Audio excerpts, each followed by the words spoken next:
How are you? Hey, am I the only one that watched the Dolphins game and went, "Who the hell's number 9?" Yeah, I did at first. Wait, you like legitimately didn't know Noah Igbenogany's number? No, I never Oh. seen it. Well, I mean, he has been playing this season, just not well. Okay, well, But I today will say this. he's a Hey. hero. We can't hear that. I don't know what you're doing there. You can see it. Okay, Leroy, Twitch is not our only audience. I can't Don't slap clap. the other one. Then say attaboy. Attaboy, Noah. You're an idiot. Attaboy. You know what? You're an idiot. I can rely on you to like just put me out there. I'm look. Hence why the clap isn't loud enough. I would just think doing a radio Did you show. understand that? I would just think doing a radio show for as long as we have, you would understand we have an auditory audience that we have the responsibility for. Hold on. I thought I was clapping loud enough. Let's get there.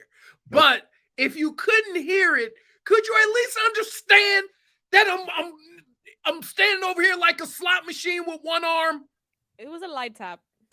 Yes. Yeah, you should have clapped Rip. for him, Tobin. I have a So pin insensitive.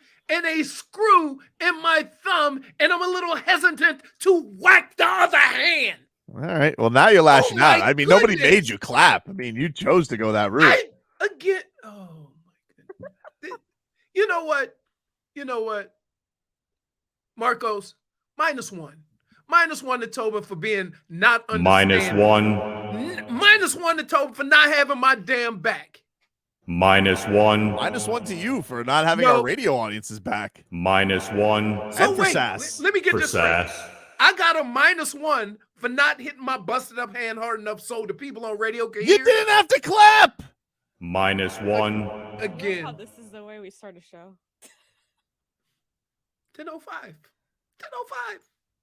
Mhm. It was a glorious. I got to tell you, for as boring as that game was last night, you were always on the edge of your seat thinking something was going to happen. I was Good or sweating bad? from the time Mike McDaniel just decided, you know what? I'm just going to put my giant grapefruits here on the table and not take 3 points. I was but sweating that game out. Here's why I'm not going to get on him for that. Okay? Because that was so early in the game that you had to think. Wasn't that you're early, gonna- dude? Huh? Wasn't that early? Sure it was. It's the third quarter. Yeah, but it was like the beginning of the third quarter. You had almost 2 full quarters left. I think it was like as the third quarter was winding down. Either way, like, why aren't you just going to take going up 2 scores, especially with the way that game was going? Right. And also Right. handing it off to Chase Edmonds. Like, I just don't understand it. And so I spent the entire second half basically scared because the You way didn't that want it game to was come going. back and bite you in the ass. Well, it was just like you were one disaster away from losing that game. And Tua, by the way, was like, great first couple drives, but I mean, he was throwing that pill around willy-nilly. He was the thing is that as quick as he was getting the ball out of his hands, there were a lot of times where, like, for example, when he hit Tyreek Hill, he missed Tyreek Hill and just got a hand on it. And they say, oh, he overthrew Tyreek going across the middle. Tyreek stopped running. And what you have to figure out and what happens over a course of time and just reps is that the receiver and the quarterback understand where the hole in the defense is. And they both run to that, or the quarterback throws him to there. And there was a few throws where either the receiver or the quarterback didn't understand where that hole was going to be. So it looked like the pass was a little off, when in actuality, it wasn't that. It was that they weren't on the same page. And noticeably, if you remember the ball that he threw to Tyreek, and Tyreek kind of stabbed at it with one hand. Yep. Well, Tyreek stopped running. No, I know. So if he had kept running, and it's hard because here's the other thing. You're relying on your quarterback to throw you to the open area, but throw it in a way that lets you understand where the defenders are. Mm. So if there's a defender when you're running across the field, if there's a defender coming from that opposite side, the quarterback will put it on you. If there's nobody there, then, he'll just lead you. But as a receiver, you can't make that decision for him. You have to trust that he's going to do it.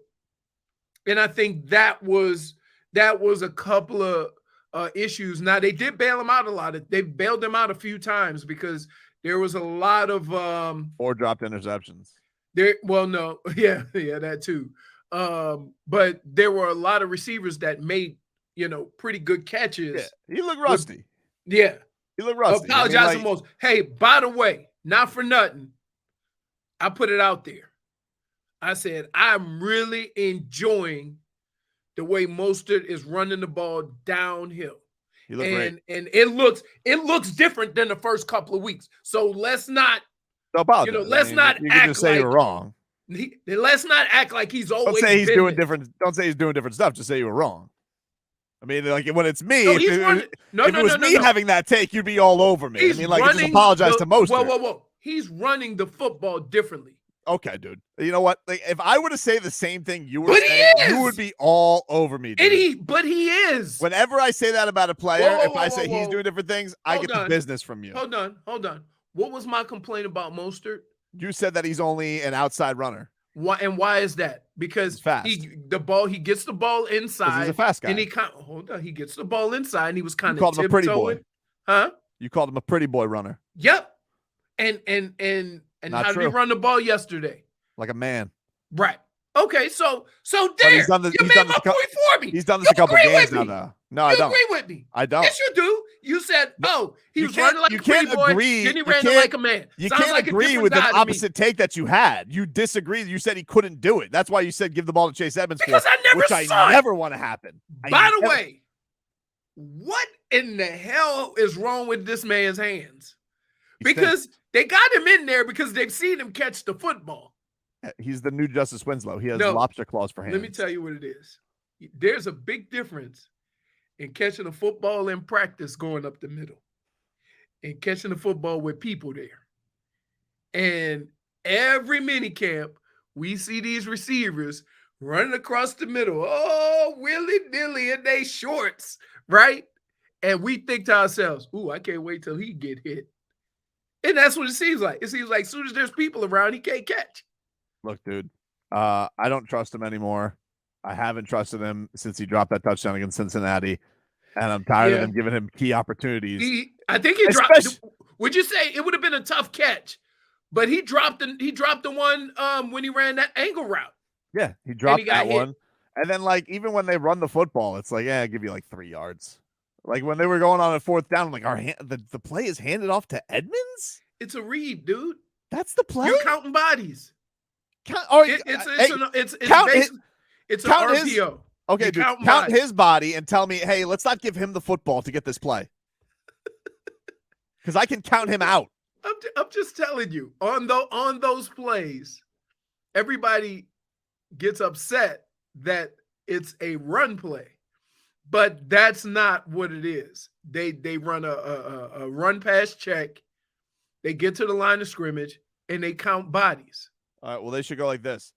Foxhole, on to, oh no, Edmonds is back there. He's not getting the ball. Go to somebody else here on 4th down. Really? Call that. You're giving away the play there. What the hell is foxhole? I don't know. But either way, today is Noah Igbenogany Day. And as we say on this show, you toss it near Noah, he's going to pick off your thrower. No one says that. People say that, J-Fig. No. They say that. No. Hey, and I was thinking to myself, who called this an incomplete pass? There's going to be an investigation. Like, even live, you could tell he got a whole bunch of body parts in. I don't know. Like, they call it incomplete and had to review it? You got it. Like, holy smokes. Got you safe a nice little game saved by Snowa and Noah. I tell you what. The interception twins. You see Javon Holland set up old baby hands. Oh, my goodness. Yeah. Like when that ball, when he let that ball go, he was like, oh no. Much needed, dude. But it would have been a lot easier if they could have just had those 3 points. I don't know what McDaniel. No, you can't do that. I can do it. Everybody was saying it in the moment. Why are they doing this? Yeah, I don't know. There's a time for balls and there's a time for safe, Leroy. That was not a time for balls. What would You know what I Socrates was say to that? thinking? 7's better than 3. All right, but like they hadn't scored. They'd scored 7 once. It's not like not like the offense was humming. And here's what I will give you, and this is the point that I would make if I would argue the other side, which I'm not, but if I were, I would say at some point during the course of that game, everybody should have understood that any scoring was at a premium and take what you can get. Exactly. No, Okay, you're speaking. And honestly, what I was most fearful of was like, because a touchdown beat you, like that would suck. Yeah, I'm just like dominating the game. Tua gets tackled, fumble, recovered for a touchdown, pick 6, muffed punt, and like I wasn't even worried about Kenny Pickett. I was worried about disaster striking at some point. That's what I was scared of. I just wanted like a little insurance. Hey, as the Twitcher said, live by the Coco Jones, die by the Coco Jones. I think it's Cocojones. Mike McDaniel's cojones are just too big. Coco Jones. His Coco Jones. I can read. Damn, Marcos. like you correct. You missed up. Way to go. You know what? Minus yourself for assuming. -1. But his Coco Jones are out of control, dude. Like the wheelbarrow can't even hold them anymore. Hey, don't worry. There's way too many coaches coaching out of a book and not from the feelings of the game. And I know. It's catching up with a lot of guys. I thought he was book guy. He goes, actually, the analytics told me don't do it, and I just felt like it. That's what he said. That's what he said. Wait, now you want to talk about some Coco Jones? That right there. I just felt like it. Everybody said the book says don't do it. Take the field goal. That was your analytics. Analytics is killing sports from this standpoint. That at some point you got to look at your talent against their talent and forget what the book says and say we got better talent. And in which case I would say this: the way they were running the football, right? I would have still been hesitant to throw it. I would have still ran. I would have liked to seen Mostert running a little bit more because he seemed like he was on fire. He was slashing them. Mostert was the best player on offense yesterday. So, and I got to tell you, one of the things I was amazed at, and people can say what they want about Tua, it is hard to be accurate that quick as far as knowing where to throw it, what area to throw it in, hitting these receivers. That's really hard to do. And people are just going to take it for granted as that, he's just getting rid of the ball quicker. No, he's not. He's throwing the ball 10, 15 yards down the field and getting rid of it quickly. Yeah, but I didn't feel like, I heard Collinsworth bring that up. I didn't feel like that was something new from Tua. Like he's been doing that. No, he's been doing that. That wasn't like some new skill he developed because of the concussion. Collinsworth was making it seem like it was the first Tua game he's seen in 9 years. I think what they did was they had more of those plays, right? And then whenever they wanted to take a shot, they would just call the shot. Instead of having Tua read it out, they would just call and say, throw it up to Tyreek. All right. Those headlines brought to you by the new Palmetto Ford Truck Super Center. Why buy your truck at a car store? Palmetto Ford. We know trucks. All right. Plenty of shenanigans to get into from the weekend. You guys can text the show at 305-567-056. You guys can call there as well if you guys want to get in on the Dolphins, the Canes, the Heat. Can we laugh at the Yankees? Batting 162. Always, dude. Always. 162. I'm all for all that money. 200 million plus and they're gonna lose Aaron. Players, and nobody could hit above the Mendoza line. And they're gonna lose Aaron Judge. Oh yeah. Oh my Because somebody gonna offer him what, $500 million? Who knows? And this month, WQAM is celebrating its 30th anniversary as the number one and most listened to sports radio station in South Florida. Listen all month for interviews and special shows. Sponsored by Anna John Levine, Accident Attorneys. Call 1-800-747-FREE. That's 1-800-747-3733. Miami Dolphins winners last night on Sunday Night Football, 16-10. Tight, It was a Thursday night like game. Yeah, tight game. I thought this game was going to be amazing because it was like the first. I mean, like how happy? Let's just be honest. How happy was everybody the first drive? Oh yeah, back marching down the field. First opening drive touchdown of the season for the Dolphins. That was good. Scripted plays. Look, can I just tell you? Let me tell you, it is amazing. Perfect script. It is amazing that how many teams script their first 10 to 15 plays and go right down the field and score, and then struggle the rest of the game. And I can never figure that out if those first 10 to 15 plays are working, shouldn't you be running some version of those plays? I don't know. But yeah, I know. I don't know. I don't know. But after those first few drives, it sputtered. It was it was a tough watch. And I won't say sputtered. I would say sputtered inside the 5. Right? Because there were a couple of times they got close. And it just like it wasn't good. No, it wasn't good. It wasn't good, but it was good to have Tua back. Yes. Tua out there trying to bowl people over. Love it. You know what?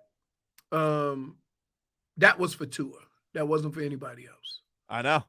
You need to feel that you can go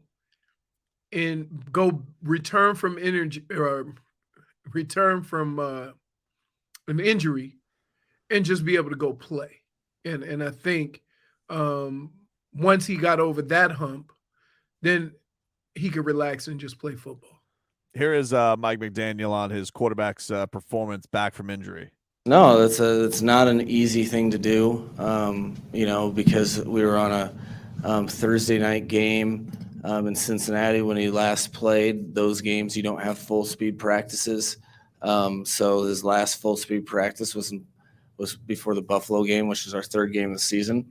So it's to his credit. He was, if he wasn't so prepared and hadn't put himself in the position of playing quarterback when he was out, he wouldn't have been able to have any sort of success like that. That's all because it wasn't like, it was a legitimate couple weeks where you're not playing football. So I think he did a tremendous job. I know he's a competitor and a perfectionist, and there was some stuff in the, particularly in the second half, that was getting him frustrated to a degree. But did everything it took to win the game, and that's all that matters. So there was that. And yeah, like I felt like it looked like Tua, as sharp as he looked in those early drives, and was not scared. I just felt like that sharpness that everybody raves about with him just wasn't quite there the rest of the game. And I think it's understandable. Like, that's a long time without playing football. Yeah. And don't forget, even in that Bengals game, he was not physically right because head, back, whatever you want to say, he was not healthy for that game. Right. So, it was the most normal thing. But as it is with him, people want to make fun if this is a quarterback thing or not. But Leroy, when he's out there, they pull it out. When they don't have Tua Tagovailoa, they lose. Is that the probably the biggest takeaway from these first 7 weeks is that Brian Flores made it seem like they were winning in spite of Tua, and this new regime has come in and let Tua be Tua, and now you only win with Tua, which is like. They only won with Tua with Flores too. Well, he didn't see it that way. Outside of that one Ryan Fitzpatrick crazy throw. He didn't. I mean, Flores didn't see it that way. You see what I'm saying? Which is weird. They gave us one Flores shot where it was like up in the booth and they kind of explained everything. That was it. Not too much. And then they did one with Ross. Come back, old Vindicated, who's there with his binoculars. I think, as things go, I think everybody did a good job of getting through it. Tua with the interviews. Brian Flores not talking to anyone because he is an assistant coach and it's not about him, which is a point that he made. And you just keep it moving. Had one Gesicki hug. That's all I saw for him. Oh, I saw they showed him hugging a few people. One guy was a reporter. Oh, I don't know who that one lady was that he was hugging. And yeah, then one was I mean, I'm surprised Gesicki didn't run over there and hug him because the system has changed and he's acclimating himself to it. But his opportunities were a lot more when Brian Flores was there. That's true. But you know what? They needed that in the worst way last night. Yes. Because this division, look, the Jets are rolling right now. They're 5-2. The Bills look like a machine ever since they stopped whining about the Heat. And the Patriots are probably going to win tonight because the Bears suck. And so you were going to go from being 3-0 into in last place. If you didn't get that game, you needed it in the worst way. Right. You needed it. Right. It's a long season. Like, I think it'll still work itself out. It's safe to say that the Bills are amongst the elite in the league. The Jets are a little surprising, but here's the difference: that periodically, every year you have those 1 or 2 teams that win every close game and things just go their way, right? And the Jets are experiencing that, although they do play a very physical style of football. They're getting a lot of breaks and winning a lot of close games. And, yeah, I mean, like the Dolphins, most of their games have been close too. Right, but they haven't won them all. Other than the Jets game. And they haven't won them all. So from that standpoint, I don't know if it's just one of those years where, periodically, we'll see football and say, oh, this team is 7-1 in one-score games. Like, are the Jets going to be that team? Because they're not going to really blow anybody out. Well, they did. I think they lost. It looks like Breece Hall is going to be out towards ACL, so that's going to be a huge blow to them because he's. Can I just say this? I'm going to be pissed if the trade that I talked about earlier in the season, and everybody laughed at me, if the Jets go and get Kareem Hunt. I thought you said he wasn't available. That's what they said. Well, I brought it up last week. Now. Hold on. I brought it up last week. Let's revisit it. And you said he's not available. Yes. Right. Now all that's of a sudden, what the Browns were saying. Okay, so now are you saying that now in Brownsville that they may be a little bit more open to it? Here's the other issue is that you have 2 of the guys that were playing behind him coming back, and Dearness Johnson, and they have another kid. So that will help that decision a little bit more if they want to make it. But I think you should probably try to get some speed on the outside. And I said it before the season started. You're not really using Kareem Hunt, because you got Nick Chubb, and that's understandable. But they're paying him $6.5 million. He's getting paid a lot of money for 15 touches in the last 3 or 4 games. Take a quick break. It's not whether you want to. I like Shmita Shmolik chiming in and says every segment needs to start with you 2 idiots apologizing to Noah. I will tell you right now, okay? If there is anybody out here who doesn't have his last name, Igbenogany, doesn't get a check from Noah Igbenogany, or isn't a coach for the Miami Dolphins, and you tell me you believed in that guy the entire way and you never wore that type of ship, you're a liar. A liar. So I'll apologize. Wait, I apologize when we all apologize. To no one. What I will do is I will thank him because thank you, Noah. You saved our ass. I was never rats off. Here's another liar. Here's another liar. Get out of here. -1. Guy's been inactive half his career. Even they were rats off the ship. Right. How many guys had to get hurt for them to say, all right, I guess we're starting Noah today? It's a list of serious and let's be clear. He made the play at the end of the game, but they was looking his ass up the whole game. Oh, dude, they were like, they got to a point they're just like, why don't we just keep throwing over to number 9? And that was their play. That was the entire playbook for Kenny Pickett. Kenny Pickett was out there looking like Roethlisberger. I don't know who was with me, but I know there was a few people go, who's number 9? Look, I won't apologize, but I will thank him. It is Noah Igbenogany Day. He deserves all the praise. He deserves all the praise there for he the day. is. He won that game. He saved the Dolphins' ass. And look, maybe this will be the turning point, Leroy. Maybe this is the turning point of his career. Who knows? Or counterpoint, or every team that watches tape picks on him. Well, maybe. Okay. Maybe. All right. Take a quick break. You guys can text the show at 305-567-0560 on the Kendall Toyota text line. More Tobin and Leroy back after this.